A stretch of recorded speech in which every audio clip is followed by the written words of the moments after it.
आज के मनन के लिए हम निकालेंगे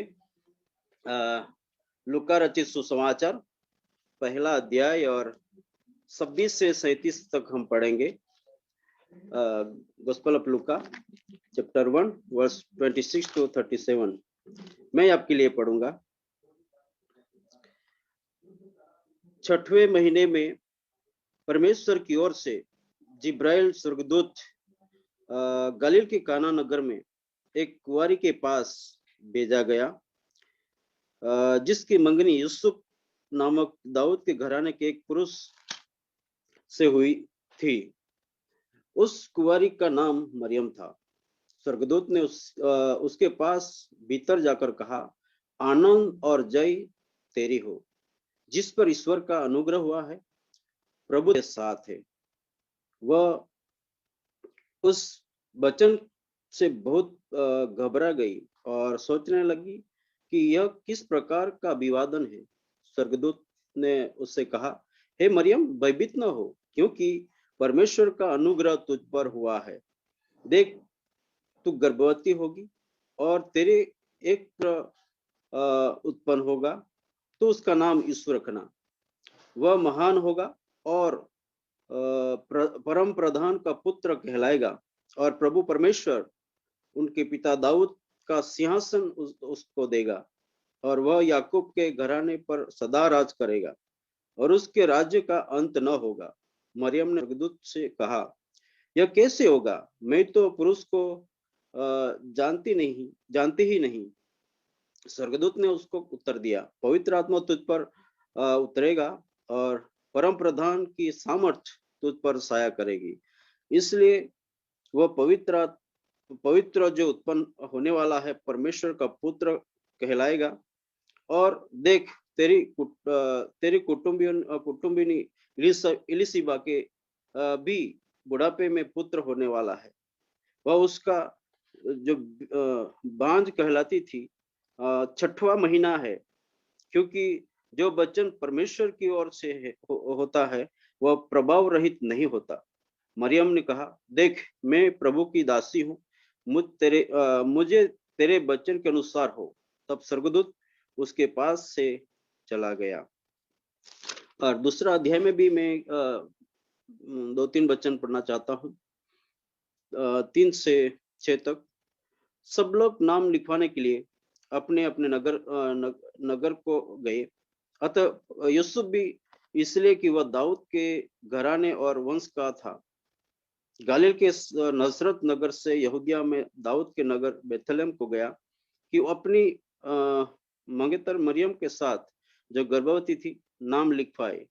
उसके वहां रहते हुए वो उसके जन्म के दिन पूरे हुए, और वह अपना पहिलौठा पुत्र जनी और उसे कपड़े में लपेटकर चरनी में रखा, क्योंकि उसके लिए सराय में जगह न थी। हालेलुया। यहाँ पर हमारा दिसंबर महीना शुरू हो गया है और यीशु मसीह का जन्मने का दिन आ गया है। तो हम यीशु मसीह के जन्मने के बारे में दिखना चाहते हैं।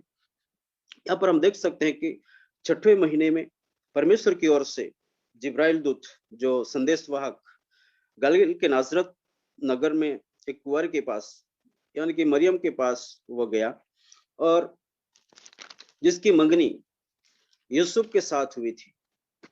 और वो परमेश्वर का स्वर्गदूत मरियम के पास जाकर कहता है, आनंद और जय तेरी हो, जिस पर ईश्वर का अनुग्रह हुआ है, प्रभु तेरे साथ है।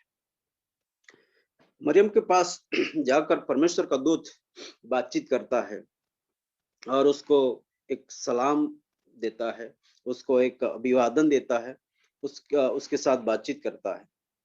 और उससे जब स्वर्गदूत बातचीत करता है तो मरियम को थोड़ा अजीब सा लगता है, क्योंकि उनकी मंगनी हो चुकी थी और उसके लिए अभिवादन ऐसा था कि आपके ऊपर परमेश्वर का अनुग्रह हुआ है, देख, तू गर्भवती होगी और तेरे एक पुत्र उत्पन्न होगा, तो उसका नाम यीशु रखना।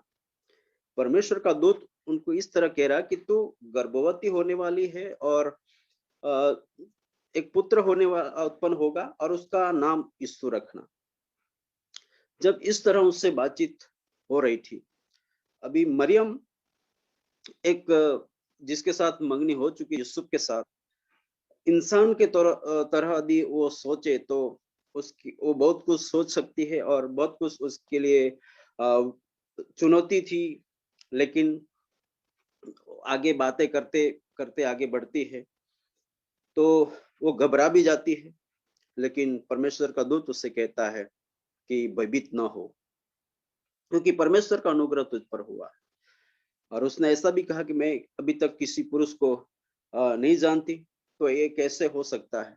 लेकिन दूत ने उसे समझाया कि परमेश्वर की आत्मा तुझ पर उतरेगी और परमेश्वर का सामर्थ तुझ पर साया करेगा, और इस तरह पवित्र गर्भ रहेगा, और उस तरह पवित्र एक बेटा जो उत्पन्न होने वाला है, यीशु मसीह जो पवित्र उत्पन्न होगा। इस दुनिया में कोई ऐसा किसी के परिवार में ऐसा नहीं हुआ। एक ही ऐसी घटना हम देख सकते हैं जो यीशु मसीह पैदा होने से पहले उसकी माँ के साथ स्वर्गदूत आकर उससे बातचीत करता है कि आपके द्वारा एक पुत्र उत्पन्न होने वाला है, वो पवित्र होगा और उसका नाम यीशु रखना। इस दुनिया में ये ऐसी पहली बार एक घटना हुई है जो मरियम के साथ, और वो पहले उनको बताया गया कि ऐसा ऐसा होने वाला है, और वो भी कंफ्यूज ना हो और उसका पति भी कंफ्यूज ना हो, उसके वजह से यूसुफ के साथ भी परमेश्वर का दूत बातचीत करता है। ये जो कुछ हुआ है परमेश्वर की ओर से है, इसलिए आपको छोड़ने की जरूरत नहीं, उसके बारे में आपको ज्यादा सोचने की जरूरत नहीं, आपको उसे स्वीकार करना है, उसको आपको लेकर घर पे जाना है। दोनों को परमेश्वर के दूत ने समझा दिया। और यहाँ पर हम देख सकते हैं कि ये पहला एक पुत्र होने वाला था जिसके बारे में पहले से बताया गया। बहुत सारी भविष्यवाणियां हुई है, लेकिन जिसके गर्भ से यीशु मसीह जन्म लेने वाला था, उस मरियम को भी स्वर्गदूत ने आकर पहले बता दिया कि आपके साथ ऐसा ऐसा होने वाला है। ये यीशु मसीह के जन्मने से पहले बहुत बड़ी बात है कि उसको दर्शन देकर बताया गया कि आपके द्वारा यीशु मसीह पैदा होने वाला है। और समाज में रहते हुए एक कुंवारी को यदि गर्भ हो जाए तो बहुत सारी दिक्कतें और बहुत सारी बातें सुनने को मिल सकती है, बहुत सारी परिस्थितियों में से उनको गुजरना पड़ सकता है, क्योंकि उससे दर्शन हुआ था, यूसुफ को भी दर्शन हुआ था, लेकिन ये दो ही लोग जानते थे कि खुदा की ओर से उनको सच्चाई मिली थी, सच्ची बात को जानकारी दी गई थी, लेकिन सारे समाज को या दूसरे लोगों को ये सारी बात मालूम नहीं थी। इसकी वजह से उसको बहुत सारा टोना मेना से लेके बहुत सारी बातों को सुनना पड़े, ऐसी बात थी। लेकिन सारी बातों को वो नजरअंदाज करते हुए खुदा ने जो भी उनको आशीष दी वो स्वीकार करने के लिए वो राजी हो गए, रेडी हो गई। ये पहली बात है कि यीशु मसीह जन्मने से पहले उसके बारे में उनको दर्शन देकर जानकारी दी जाती है। एक दूसरी बड़ी बात जो मुझे लगती है, जो मत्ती रचित सुसमाचार में हम पढ़ते हैं, वहां पर कुछ लोग दर्शन करने के लिए आते हैं जब यीशु मसीह पैदा होते हैं। जब वो लोग आते हैं तो वो जाकर राजा के पास जाकर पूछते हैं कि यहूदिया का राजा जिसका जन्म हुआ है वह कहाँ है, क्योंकि हमने पूर्व में उसका तारा देखा है और उसको प्रणाम करने करने आए हैं। यह सुनकर हेरोदेस राजा और उसके साथ सारा यरूशलेम घबरा गया। हालेलुया। ये बहुत बड़ी बात मुझे लगती है, क्योंकि कोई भी राजा इस दुनिया में जन्मा हो तो राजा के घराने में जन्मा, उसके घर में जन्मा है और राजकुंवर के रूप में जन्मता है, राजकुंवरी के रूप में जन्मते हैं। लेकिन ये तो लिखा है कि राजा जन्मा है, मतलब राजा राजा ही पैदा हुआ है, क्योंकि कुछ लोग राजकुंवर के रूप जन्मते हैं, उनके समय पर वो राजा बनते हैं। लेकिन यहाँ तो लिखा है कि राजा जन्मा, मतलब यीशु मसीह राजा बनकर ही जन्मे। तो ये बहुत बड़ी बात है कि यीशु मसीह जब जन्मता है तो राजा बनकर जन्मता है।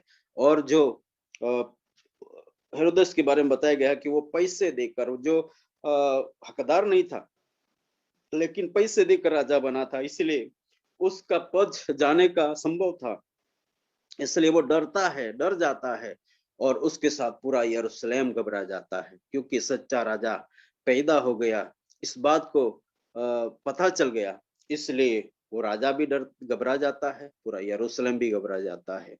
मेरे प्रियो, ये दूसरी बड़ी बात इस दुनिया में हुई, जो राजा बन के ही पैदा हुआ।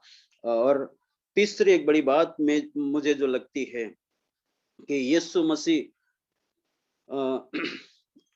जब जन्मा, तो एक ही व्यक्ति के द्वारा इस दुनिया में जन्मा। ऐसी कोई घटना नहीं हुई उससे पहले और उसके बाद भी कि एक ही इंसान के द्वारा दूसरा इंसान आ सकता है। स्त्री और पुरुष के द्वारा ही एक दूसरा बच्चा पैदा हो सकता है। नर या मादा के द्वारा एक प्राणी या पक्षी इस दुनिया में आ सकता है। लेकिन यहाँ पर एक बात, हम बड़ी बात को देख सकते हैं कि केवल मरियम के द्वारा यीशु मसीह इस दुनिया में आता है। क्योंकि यीशु पर मरियम के साथ उनकी मंगनी हुई थी, लेकिन वो कभी भी मिले थे, और वो पवित्र आत्मा के जरिए उसका गर्भ रहा, और उसके के द्वारा यीशु मसीह इस दुनिया में पैदा, उस एक व्यक्ति के द्वारा, एक ही इंसान के द्वारा दूसरा बच्चा इस दुनिया में आया। ये बहुत बड़ी बात है। मैं ऐसा सोचता हूँ कि वैज्ञानिक भी इस तरह का नहीं कर सकते हैं, वैज्ञानिक भी इस बात में फेल है, लेकिन हमारे खुदा के लिए कोई भी बात असंभव नहीं है। जैसे हमने वचन में पढ़ा कि खुदा का वचन जो आता है वो बिना पराक्रम का नहीं होता है। इसलिए हमने देखा कि केवल मरियम के द्वारा इस दुनिया में यीशु मसीह आता है, क्योंकि सालों पहले खुदा ने स्वयं बोल दिया था शैतान को, जो स्त्री का वंश आएगा वो तेरे सिर को कुचलेगा, तो एड़ी डसेगा, लेकिन स्त्री का वंश आएगा वो तेरा सिर कुचलेगा। और ये बात यहाँ पर हम पूरी होते देख सकते हैं। और एक चौथी बात कि जो हम देख सकते हैं कि जब यीशु मसीह पैदा होता है तो राजा और पूरा यरूशलेम घबराया हुआ है। और राजा बनकर जब यीशु मसीह पैदा हुआ, वो एक पहली दुनिया में ऐसी घटना है, और उस जन्मते ही राजा भी घबराता है और प्रजा भी घबरा जाती है। ये एक बड़ी बात है। और जैसे ही मरियम को दर्शन मिला था कि एक दाऊद राजा के सिंहासन पर वो बैठेगा और याकूब के घराने में वो राज करेगा और उसका राज का अंत नहीं होगा। मरियम को जो खुदा ने दर्शन दिया था, उसके बाद उसके दूसरे भी बेटे बेटियां उनके बच्चे हुए थे, तो उसने ये बात अपने बच्चों को बताई होगी कि आपका बड़ा भाई जो है यीशु मसीह, वो एक दिन राजा बनने वाला है। और हम देख सकते हैं कि 30 साल के बाद, और 30 साल का हो गया उसके बाद उसने बपतिस्मा लिया। जैसे ही उसके बपतिस्मा लिया यूहन्ना बपतिस्मा के द्वारा, तो पवित्र आत्मा उसके ऊपर उतर गया। उसके बाद उसने सेवकाई स्टार्ट कर दी, शुरू कर दी, और चिन्ह चमत्कार के साथ सामर्थ्य काम होने लगे। और हम देख सकते हैं कि यीशु मसीह ने ऐसे काम शुरू कर दिए कि जब बीमारों के लिए उन्होंने चंगाई दी, और शैतान से जकड़े हुए लोगों को छुटकारा दिया, और भूखों को खाना खिलाया। जैसे 5 रोटी और 2 मछली के द्वारा 5000 से ज्यादा लोगों को उसने भोजन खिला दिया। और अंधी आंखों को उसने खोला, आंधी और तूफान को उसने थमा दिया, और मुर्दों में उसने जान डाल दी। बड़े बड़े काम उसने करना शुरू कर दिया। जब उनके दूसरे भाई लोग थे, उन्होंने कहा कि मम्मी सही बात बोल रही थी कि आपका बड़ा भाई राजा बनेगा, क्योंकि खुदा का स्वर्गदूत आया था मेरे पास और उसने मुझे कहा था कि आपका बेटा जो पैदा होगा वो पवित्र परमेश्वर का पुत्र कहलाएगा और वो दाऊद के सिंहासन पर बैठेगा और वो याकूब के घराने में जब वो राज करेगा तो उसका राज का अंत नहीं होगा। अभी उसने जो काम शुरू किए हैं वो जैसे मम्मी बोल रही थी वैसे ही काम तो हो रहे हैं, वैसे ही वो सब कुछ तो कर रहा है। जरूर हमारा भाई राजा बनेगा, जरूर हमारा भाई राज करेगा। और ऐसे उनके भाई लोग भी सोचने लगे, उनके दूसरे भाई बहन थे वो भी सोचने लगे। और एक दिन ऐसा होता है कि वो एक गधे के ऊपर बैठ जाता है। जब गधे के ऊपर बैठ जाता है तो उनके भाई लोग सोचते हैं कि सच में वो तो अभी राजा बनेगा ही बनेगा, क्योंकि गधे के ऊपर वो सवारी कर रहा है और कुछ लोग उसका आदर कर रहे हैं, कुछ लोग होशाना पुकार रहे हैं और उसके आगे कपड़े बिछा रहे हैं। और जब वो यरूशलेम की ओर आगे निकलता है तो उनकी मम्मी से कहते होंगे कि मम्मी जरूर हमारा भाई राजा बनने वाला है, क्योंकि आज तो गधे के ऊपर उसने सवारी की है और वो जरूर जैसे आपको स्वर्गदूत ने बात बताई थी वो पूरी होने जा रही है, क्योंकि हमने आंखों से देखा, क्योंकि वो गधे के ऊपर बैठ के वो सवारी करने लगा है। और जो भी वो कर रहा है वो जैसे आपने दर्शन देखा था वैसा ही हमें दिखाई देता है। और ऐसा होते होते एक दिन उनको ऐसी खबर मिली कि गेत्सेमनी की वाटिका में जब रोमी सैनिकों ने उसे पकड़ लिया, जब यीशु मसीह प्रेयर किया उसके बाद उसको पकड़ लिया, जब वो खबर उनको पहुंची तो वो लोग सोच में पड़ गए होंगे कि हमारा बड़ा भाई पकड़ा गया। अभी रोमन सैनिक उनको पकड़ के ले गए, ऐसी खबर पहुंची, वो अभी क्या करना है? मम्मी बोलती है कि मुझे तो स्वर्गदूत ने दर्शन दिया है कि वो राजा बनेगा, क्योंकि ऐसा ऐसा मुझे दर्शन हुआ था और वो स्वर्गदूत आकर मुझसे बातचीत कर रहा था। तो मम्मी ये हमारा भाई जो पकड़ा गया वो कैसे हो सकता है? लेकिन आगे हम देख सकते हैं कि यीशु मसीह के ऊपर मुकदम चलते हैं, उसको मारा जाता है, उसको पीटा जाता है, उसको कोड़े मारते हैं, उसको कांटों का ताज पहनाया जाता है और उसके पास क्रूस उठाया जाता है। और हम देख सकते हैं कि उसको सलीब पर ले जाया जाता है। और ऐसे जब हम देखते हैं तो उसको खीलों से ठोका जाता है और उसको सलीब पर लटकाया जाता है। और जब ये बात उनको पता चलता है तो सब लोग वहां पर खड़े खड़े देखते हैं और कहते होंगे कि अभी हमारा भाई राजा शायद नहीं बन पाएगा, क्योंकि वो अभी वहां से शायद नहीं उतर पाएगा, शायद अभी वहां से वो नहीं बच पाएगा, ऐसा तो नहीं लगता कि वो जिंदा बचेगा। और मम्मी से वो लोग कहते होंगे, मम्मी सच में आपको दर्शन हुआ था क्या? तो वो लोग मम्मी ने कहा हाँ मुझे दर्शन तो हुआ था, मुझे स्वर्गदूत ने आकर बातचीत की थी और जैसे जैसे बोला था वैसा ही सब कुछ हुआ है, अब तक तो सब कुछ वैसा ही चलता रहा है। लेकिन अब क्या मालूम, लेकिन दर्शन तो मुझे हुआ था, मुझे स्वर्गदूत ने आकर बताया था कि आपका बेटा राजा बनेगा, आपका बेटा राज करेगा और उसका राज का अंत नहीं होगा। और हम देख सकते हैं कि यीशु मसीह को सलीब पर लटकाया जाता है, उसके साथ एक दो चोर लोगों को भी आसपास लटकाया जाता है, जिन्होंने गुनाह किया था, जिन्होंने गलत काम किया था, उनको भी उनके साथ सजा दी जा रही थी। और हम देख सकते हैं कि यीशु मसीह को भी वहां पर लटकाया गया था। और जब वो सारी बातों को देखा और मरियम भी वहां पर थी और सब लोग देख रहे थे कि उनके साथ क्या हो रहा था, जो नहीं होना था सब कुछ हो रहा था। और मरियम घर पे चली जाती है, उनके भाई लोग भी घर पे चले जाते हैं। वो लोग और आपस में बातचीत करते होंगे कि आप तो कह रही थी मम्मी कि हमारा बड़ा भाई राजा बनेगा, हमारा बड़ा भाई दाऊद के सिंहासन पर बैठेगा, और उसका राज का अंत नहीं होगा। लेकिन यहाँ पर तो हम ऐसे कंडीशन में देखे हैं कि वो वापस नहीं उतर पाएगा, वापस वो नहीं बच पाएगा। और हम देख सकते हैं कि यीशु मसीह का मृत्यु हो जाता है।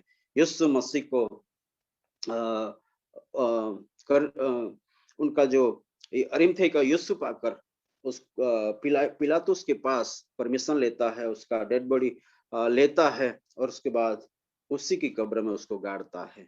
हम देख सकते हैं कि तीसरे दिन जब मरियम और मगदलिनी मरियम और दूसरे बहन लोग बहुत जल्दी जल्दी उठकर वो लोग कब्र पर पहुंचते हैं और देखते हैं तो वहां पर कब्र खाली है।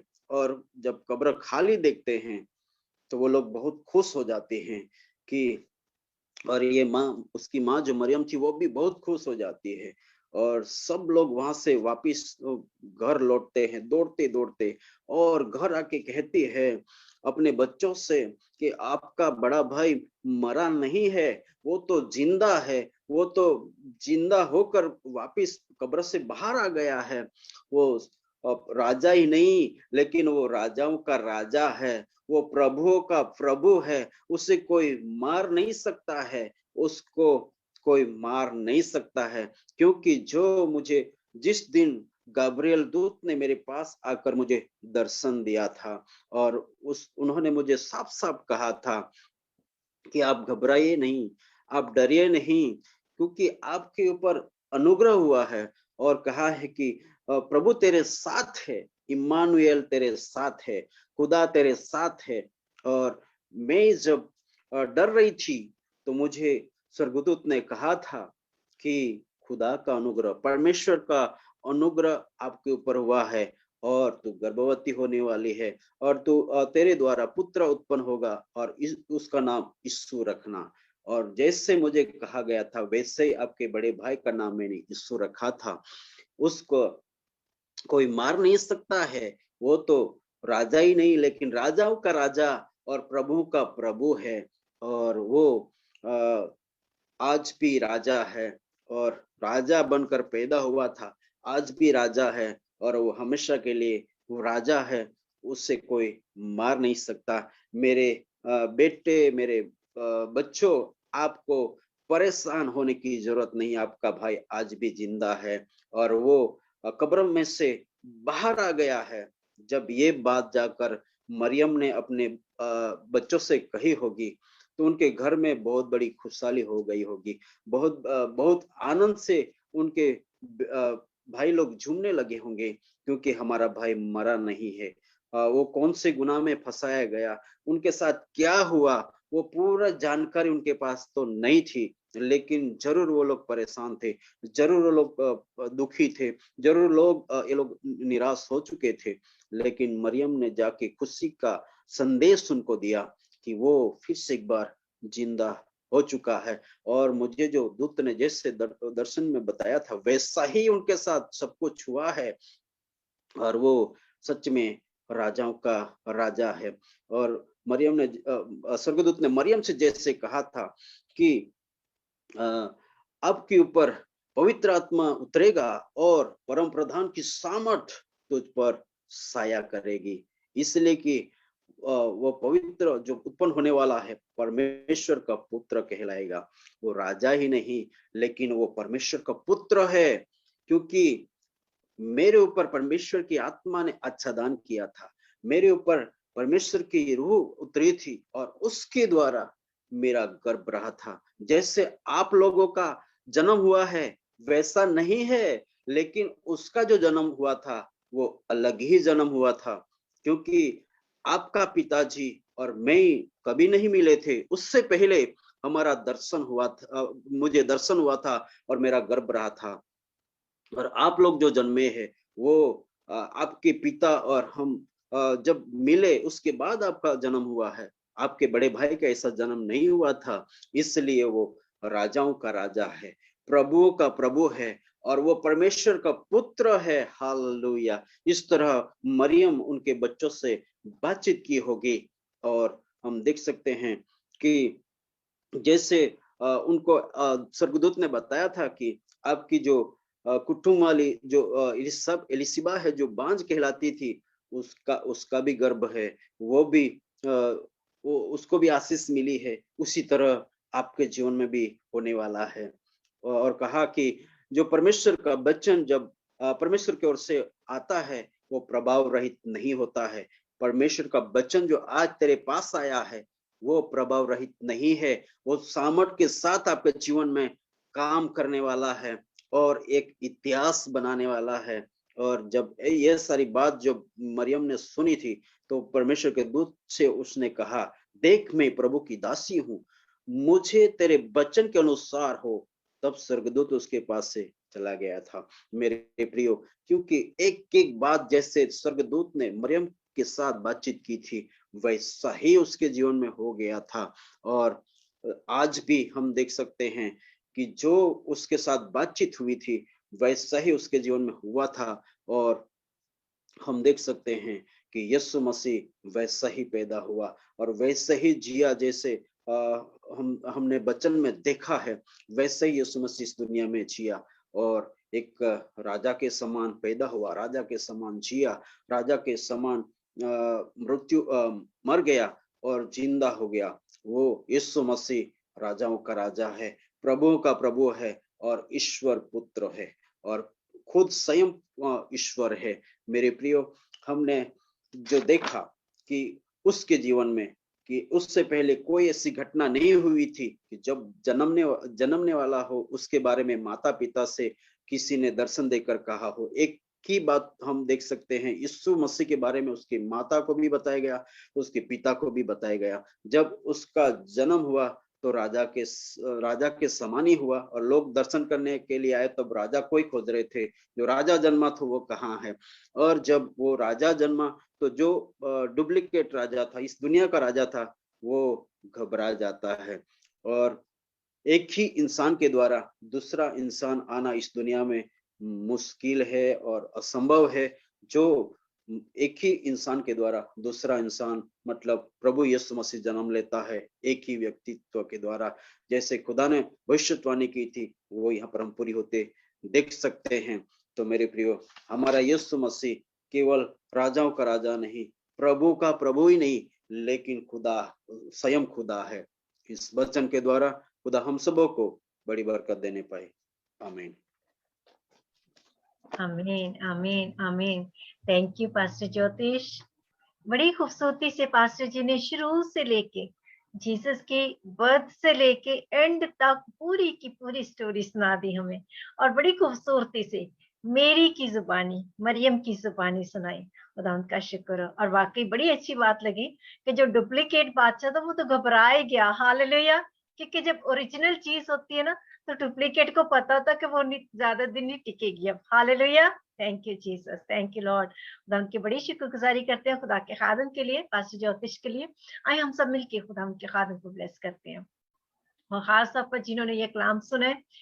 हम ये स्टोरी जो है बहुत लोगों को बताने वाले बने कि किसी दो इंसानों के बगैर तीसरे इंसान का पैदा होना नामुमकिन है, लेकिन ये कुदरत सिर्फ और सिर्फ खुदा के पुत्र के वसीला से आई, क्योंकि वो खुदा का सीड था, इसलिए वो उसको बाप की जरूरत नहीं थी, जिस्मानी बाप की जरूरत नहीं थी। हालेलुया, आमीन, आमीन। वो खुदावंदों का खुदा है।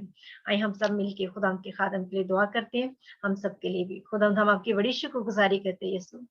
आप अपने पाक रूह के वसीला से हमसे रोज ये बातें करते हैं, और आपने अपने खादम को आज फिर से कसरत के साथ इस चीज के लिए इस्तेमाल किया कि यीशु आपकी मदर मेरी के वसीला से उनकी जुबानी हमने सारी बातें सुनी। Yes Lord. और आज भी वो बातें हमसे हो रही हैं पाक रूह के वसीला से, कि कोई भी इंसान इस दुनिया में ऐसा है ही नहीं है जो बाप के बगैर पैदा हुआ। वो सिर्फ और सिर्फ हमारा यीशु है, जो आसमानी बाप के तुखम के वसीला से पैदा हुआ।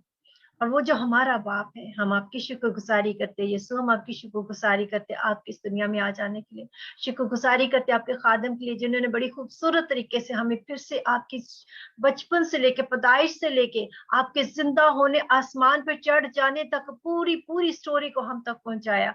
हम आपकी शुक्रगुजारी करते हैं खुदावंद आपके खादम के लिए। अपने खादम को ऐसे कसरत के साथ इस्तेमाल करें खुदावंद। हाँ खुदावंद, आपने इनको बड़ी हम्बल स्पिरिट दे रखी है लॉर्ड। हाँ खुदावंद, ऐसे कौमों उम्मतों में इनको इस्तेमाल करें लॉर्ड। खुदाम जिनके घर घराने के ऊपर आपकी बरकतें बनी रही खुदा, अपने आसमान को खुला रखें इनके लिए खुदा, उनकी तमाम जरूरतों को पूरा कीजिए खुदा, इनकी बड़ी मदद हिफाजत कीजिए खुदा, शैतान की चालों से बचा कर रखिए खुदा, इनके लिए डिवाइन प्रोटेक्शन को मांगते हैं लॉर्ड। इनके लिए खुदा डिट्रॉनमी 28 की सारी ब्लेसिंग्स को मांगते हैं लॉर्ड। इनके लिए खुदा साम 91 की प्रोटेक्शन को मांगते हैं लॉर्ड। इनके लिए सारी प्रोविजन साम 23 के मुताबिक सारी प्रोविजन को मांगते हैं खुदा। आपका शुक्र, सुनने वालों के ऊपर आपकी बरकत ठहरी रहे।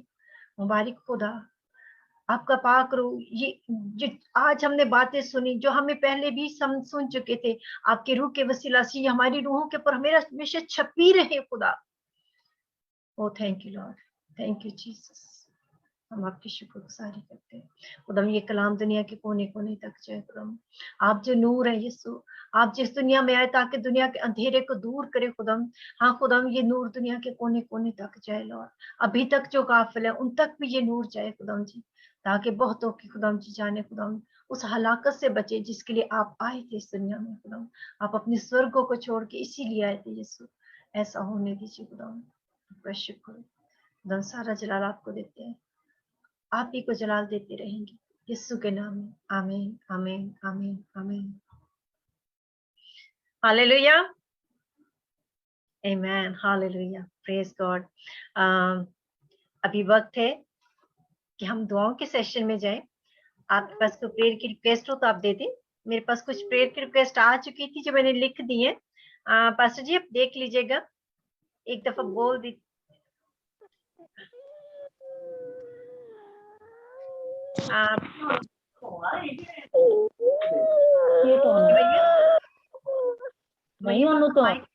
माइक खुला मरियम, आपको कुछ बोलना है? हाँ जी, मैंने अपने लिए याद करवाना था कि मेरे लिए प्लीज प्रेयर करवानी है आपने, ठीक है? जी मरियम, आपका नाम ऑलरेडी हो चुका, लिख दिया प्रेयर रिक्वेस्ट में। ब्रदर कामरान की मदर की आई सर्जरी होने जा रही है पास्टर जी, उनकी सक्सेसफुल सर्जरी के लिए और उनकी रिकवरी हीलिंग के लिए आपने दुआ करनी है। सुनीता सिस्टर उनको जॉब चाहिए, वो दुबई में गई है, प्लीज उनके लिए दुआ कीजिए। मरियम अभी जो बोल रही थी, मरियम बहन को फीवर है, प्लीज उनकी हीलिंग के लिए दुआ कर दें। उजमा सिस्टर है, उनकी 3 बेटियां हैं, वो बेटे की ब्लेसिंग का वेट कर रहे हैं, प्लीज आप उनके लिए दुआ कीजिए, हम सब आपके साथ एग्री करेंगे। मीरा बहन के पेन है काफी दिनों से, उनकी हीलिंग के लिए दुआ कीजिए। रजत के लिए प्लीज दुआ कर दीजिए। इसके अलावा अगर किसी की कोई प्रेयर रिक्वेस्ट हो तो प्लीज आप जरूर दे दीजिए, आप बोल दें या लिख दें, जैसे भी हो। सिस्टर जी, मैंने ना सिस्टर इन लॉ के लिए प्रेयर करवानी है, वो भी ठीक नहीं है, उनको ना गढ़ निकला हुआ है। ओके ठीक है, हम आपके लिए जरूर प्रेयर कीजिएगा जी। शहजाद मैं भाई उनके पास ही बैठी हूँ तो वो मुझे कह रही है मेरा भी को, मैंने कहा अच्छा ठीक है। आंटी जी अभी करते हैं बड़े बोझ के साथ, और बिल्कुल ठीक होंगी आप। खुदावंद आपके ऊपर रहम करने जा रहे हैं, खुदा का शुक्र, वो आपसे बहुत मोहब्बत करते हैं। पास्टर जी आप शहजाद भाई की अम्मी के लिए जो उनको वो फिंसी निकली है, जो एब्सेस हुआ, उसके लिए प्लीज आप दुआ कर दीजिए। खुदा जल्दी से जल्दी उनको शिफा दे। शहनाज बहन की अम्मी के लिए, उनकी मदर के लिए, उनकी तबीयत ठीक नहीं है, उनके लिए दुआ कर दीजिए प्लीज। जो गढ़ हुआ किसको? शहजाद की मम्मी क्यों? शहजाद भाई की मम्मी को जी। और दूसरी कौन? शहनाज बहन हमारी जो कनेक्ट होती है हमारे साथ, शहनाज खुदा, उनकी मम्मी ठीक नहीं है। अगर आपके पास किसी और के पास भी प्रेयर की रिक्वेस्ट हो तो आप दे दीजिए प्लीज।